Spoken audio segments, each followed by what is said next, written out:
Alan, thank you very much indeed. I mean, as predicted, you did a beautiful job there, both of putting on your own stamp and talking about the rituals of PES and its critics, which I think was something that absolutely needed saying in this context, and also responding to my challenge of identifying gaps, of which, of course, there have been many, because one can't talk about everything. And I just want, in this last few minutes, before offering some thanks, just to make one or two closing remarks, in a sense from my point of view as director of the STEPS Centre, and a kind of few observations on the discussions that we've had, which I think have been unbelievably rich and really, really hugely insightful over the last couple of days, and of course have raised more questions than they have provided answers. But just a few thoughts that have occurred to me and the things I've been scribbling down. Okay, this was always going to be a meeting about science and politics. And as we know, politics has politics. That's very clear. Policy is about politics. We're talking political processes. We've been talking a lot about those. But also very clearly, we've been hearing about the politics of science and the politics of knowledge. We've been hearing that we're talking here not just about one kind of expert, but about multiple expertises. We're often talking about diverse, positioned, partial perspectives, whether those are within the scientific establishment, where there's dissensus amongst so-called experts as well as agreement, but also across people, bringing a variety of relevant expertises, toad's eye views, as Deepak so nicely put it, entwined with livelihoods, ways of being, ways of life, ways of thinking. And therefore multiple sorts of evidence of a variety of different kinds, from social science, natural science, experiential domains. I think we've had a very interesting debate. A lot of our discussion has been about the conveying of science to policy and politics. But yet there's been an underlying kind of elephant in the room, which I think was put most nicely by Susan, actually, to me, which was this question about whether the technical and the political should ever be thought of as separate. Some of our discussions about evidence and politics imply still that one is speaking to the other, as if that linear model is still somehow sort of struggling on. Whereas another view is that actually we're talking always about mutual constitutions of the political, the positioned, and the technical and the scientific, and therefore almost discourse coalitions, epistemic views which cross-cut each other and form hybrids in complex ways in these political processes. And I think those questions and those explorations of intersections apply just as much whether we're thinking about Whitehall and the processes involved with scientific advisors and the ways they're speaking to politicians in the UK, or in the European Commission, or indeed across the world, as we heard this morning in our global assessments, but also in a multiplicity of more localized assessments, policy processes concerning agriculture, food, health, in a variety of settings across the world. So what do we do about that? Our discussion, I think, today, in many ways, and indeed throughout the 2 days, has been about the persistent tensions between opening up and closing down, to use a shorthand, and obviously those things mean very different things in very different contexts. We've been unpacking those terms. But on the one hand, we've been exploring a variety of ways to open up, to make that multiplicity and dissensus explicit, to show it, to let it have traction in a political world.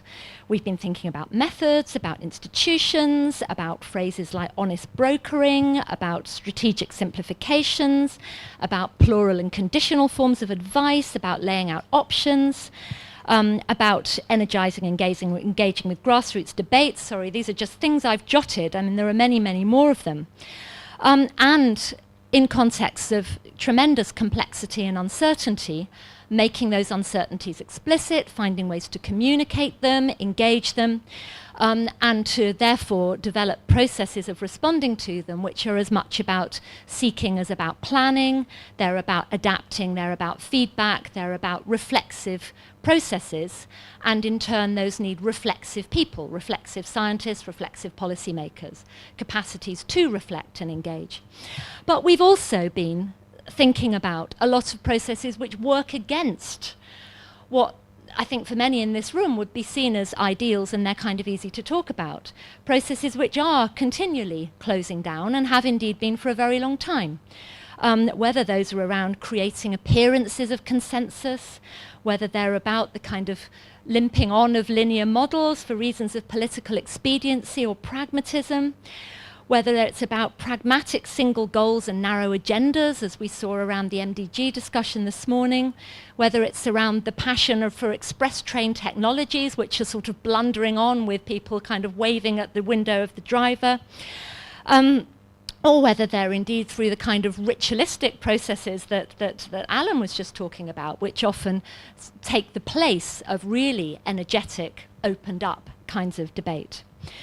So I think my conclusion on this would be that we need to continue to explore both sets of processes, those that might offer the promise of opening up and those that are continually closing down.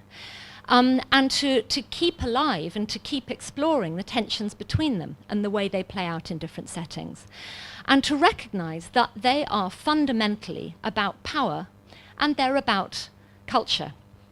And as an anthropologist, the term cultures, which we had in the title, I've never found actually hugely satisfactory. But I do think we're thinking very often about cultural processes and practices, whether they're in bureaucracies, whether they're in the rituals of public engagement, whether they're in the mindsets and attitudes of people or the norms and beliefs and practices that contribute to closing down and that yet might be harnessed in energies towards opening up.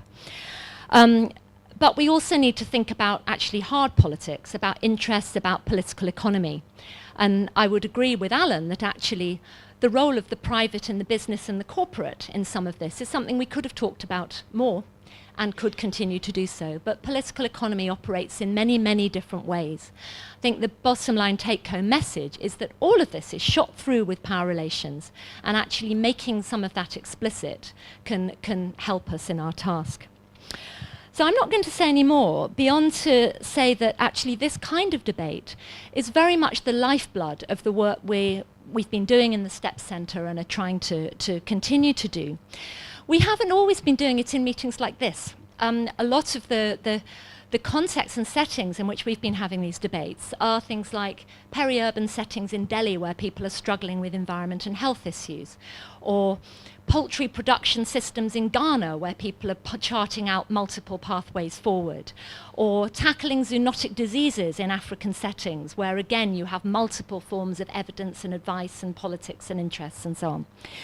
But I think whether you're talking local settings in often deeply impoverished low-income settings, whether you're talking the corridors of power in Whitehall or the European Commission, or whether one's talking about the global assessment processes that are somehow trying to capture and engage with those local experiences at the same time as delivering on highly aspirational global goals, some of these basic points about opening up, closing down, tensions, plurality, multiple pathways, and keeping alive attention to those power relations apply across the board. So I'd really like to close by saying a very, very big thank you to all of you, and to say that we would really, really like to keep this conversation going. Now, there are some particular ways to do that. Rob Doubleday mentioned the activity that's going to be going on, the conference that Cambridge is organising, focusing on the UK end. From the part of the STEPS Centre, we're going to be doing several things. There'll be a newsletter going out to all of you fairly shortly with a lot of resources on it. The PowerPoints from today. Anybody who perhaps didn't have slides but had some notes that they felt like making a little bit more coherent, or even perhaps just typing up and sending to us, fantastic. And any blogs that anybody has written or would like to write, those will all be there as resources. We've got our Twitter stream. I've been really actually quite excited by the fact that there's been a sort of parallel symposium going on, I think, both within this room and extending beyond it as people have shared their Twitter comments. And I hope you've all been looking at the selected extracts that Nathan's been putting up next door. There's a great deal more, I understand. All of that will be available. And then, of course, there is STEPS 13, the movie, which has been being filmed and will be edited and will be shared with you all.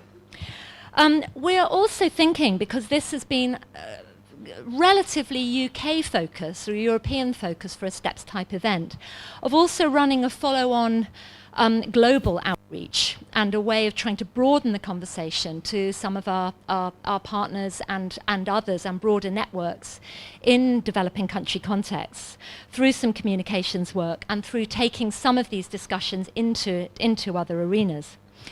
And again, we'd very much appreciate help people coming on board in doing that in some of your own networks. So please share the resources, please broaden out that conversation.